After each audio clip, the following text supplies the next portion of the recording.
Hi friends, welcome to Vinay channel. இன்றைக்கி நம்ம என்ன பார்க்குறோம் அப்படின்னா, பச்சரிசி மாவில் வந்து ஒரு பிரேக்ஃபாஸ்ட் டின்னர் அது அப்படி சொல்லலாம்.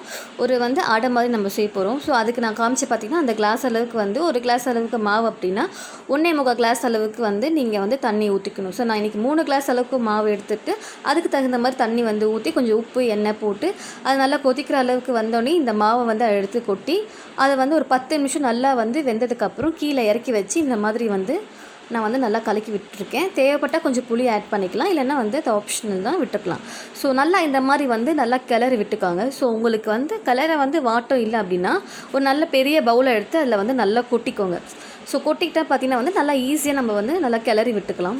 ஸோ என்னால் முடிஞ்ச அளவுக்கு இதில் நான் கிளற ட்ரை பண்ணிகிட்ருக்கேன். ஏன்னா ரொம்ப சூடாக இருக்கும் இல்லையா, ஸோ நம்மளால் பிடிக்க முடியாது. அதனால் வந்து ஒரு பாத்திரத்தில் வந்து நான் இதை வந்து சேஞ்ச் பண்ணி அதில் வந்து கலக்கிக்கலாம் அப்படின்னு சொல்லிட்டு நான் கலக்கி வச்சிட்ருக்கேன். ஸோ எல்லாத்தையும் கொட்டினதுக்கப்புறம் லைட்டாக தண்ணியோ இல்லை எண்ணெயோ வந்து நல்லா கையில் வந்து இது பண்ணிவிட்டு நல்லா இந்த மாதிரி அமுக்கி விடுங்க. ரொம்ப சூடாக தான் இருக்கும், ஏன்னா நம்ம சூட்லேயே பண்ணால் தான் வந்து அது நல்ல கன்சிஸ்டன்சியில் நம்மளுக்கு கிடைக்கும். ஸோ அதனால தான் பண்ணிகிட்ருக்கேன். ஸோ நல்லா மாவு நல்லா பிசைஞ்சிக்குவாங்க, அப்போ தான் நல்லாயிருக்கும். அந்த கட்டி கட்டி இல்லாமல் அந்த மாதிரி இல்லாமல் பார்த்துக்கணும். ஸோ தேவையான அளவுக்கு வந்து நம்ம ஆல்ரெடி உப்பு சேர்த்து வச்சு தண்ணியிலேயே.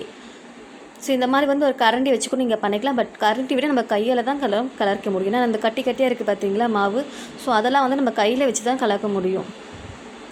இன்கேஸ் நீங்கள் புளி ஆட் பண்ண அப்படின்னா இதே மாவில் வந்து நம்ம கொழுக்கட்டையும் செஞ்சுக்கலாம்.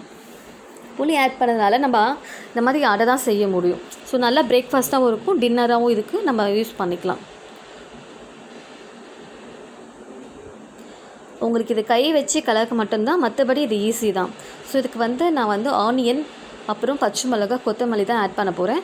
ஸோ உங்களுக்கு விருப்பம் அப்படின்னா கேரட்லாம் கூட நல்லா துருவி போட்டு அது ஒரு டிஷ்ஷாக கூட நல்லா சூப்பராக இருக்கும்.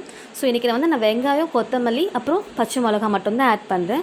ஸோ தேவையான அளவுக்கு ஆட் பண்ணிவிட்டு இதையும் நல்லா மிக்ஸ் பண்ணிவிட்டு அப்புறம் எப்படி வந்து நம்ம அடை சுடுறதுன்னு காட்டுறேன். கொஞ்சமாக தண்ணி ஆட் பண்ணி இது நல்லா வந்து பிசைஞ்சு விட்டுக்கிறேன்.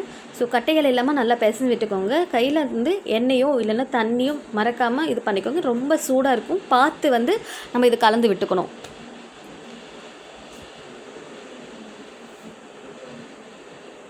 ஸோ நல்லா பிசைஞ்சு விட்டுட்ருக்கேன் நான். ஏன்னா எனக்கு சூடு பார்த்திங்கன்னா தாங்கவே முடியல, அந்தளவுக்கு சூடு இருந்தது. ஸோ வாங்க இதை வந்து ரெடி ஆகிடுச்சு மாவு, நம்ம அடை செஞ்சு பார்க்கலாம். ஸோ இந்த மாதிரி ஒரு பிளாஸ்டிக் கவர் எடுத்து நல்லா ஆயில் அப்ளை பண்ணிட்டு இந்த மாதிரி ஒரு உருண்டை பிடிச்சிட்டு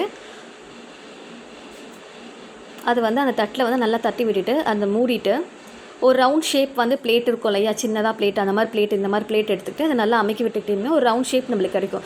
அதுக்கப்புறம் லைட்டாக எண்ணெயோ தண்ணியோ வச்சுட்டு இந்த மாதிரி நல்லா இன்னும் வந்து அழுத்தம் கொடுத்து நல்லா அப்படியே பெரட்டி எடுத்துக்கோங்க. ஃபுல்லாக வந்து ஸ்ப்ரெட் பண்ணி எடுத்துக்கிட்டு அது வந்து தோசை தவாவில் வந்து நம்ம சுட்டு எடுத்தால் நம்மளுக்கு அடை தயாராகிடும்.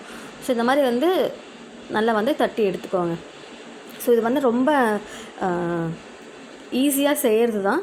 ஸோ இது கூட வெஜிடபிள் ஆட் பண்ணால் இன்னும் நல்லா ஹெல்த்தியாக இருக்கும். நம்ம இட்லி தோசை பதில் இந்த மாதிரி வந்து பிரேக்ஃபாஸ்ட்டோ டின்னரோ சாப்பிட்டா இன்னும் நல்லாயிருக்கும். ஸோ விரும்பி சாப்பிடுவாங்க பசங்கள்லாம். இதே மாதிரி நம்ம ஆல்ரெடி ராகியில் வச்சு நம்ம செஞ்சு போட்டிருக்கோம். ஸோ வீடியோ வந்து டிஸ்கிரிப்ஷன் தர, ராகி வந்து பாருங்கள், செக் பண்ணி பாருங்கள். ஸோ தேவையான அளவுக்கு வந்து எண்ணெய் விட்டுக்கோங்க. எண்ணெய் விட்டுட்டு 2 பக்கம் நல்லா சுட்டு எடுத்துட்டிங்க அப்படின்னா சூப்பராக இருக்கும். இது சைட் டிஷ் பார்த்திங்கன்னா நாங்கள் தக்காளி தொக்கு தான் செஞ்சுருக்கோம். நீங்கள் குருமா அந்த மாதிரி கூட நீங்கள் வந்து யூஸ் பண்ணி சாப்பிட்டுக்கலாம். ஸோ அடை ரெடி ஆகிடுச்சு, வாங்க சாப்பிட்டு பார்த்துக்கலாம். இதை நீங்களும் ட்ரை பண்ணி பாருங்கள். பிடிச்சிருந்தா லைக் பண்ணுங்கள், கமெண்ட் பண்ணுங்கள், ஷேர் பண்ணுங்கள், மறக்காமல் சப்ஸ்கிரைப் பண்ணிட்டு பெல் ஐக்கான் கிளிக் பண்ணுங்கள். தேங்க்ஸ் ஃபார் வாட்சிங்.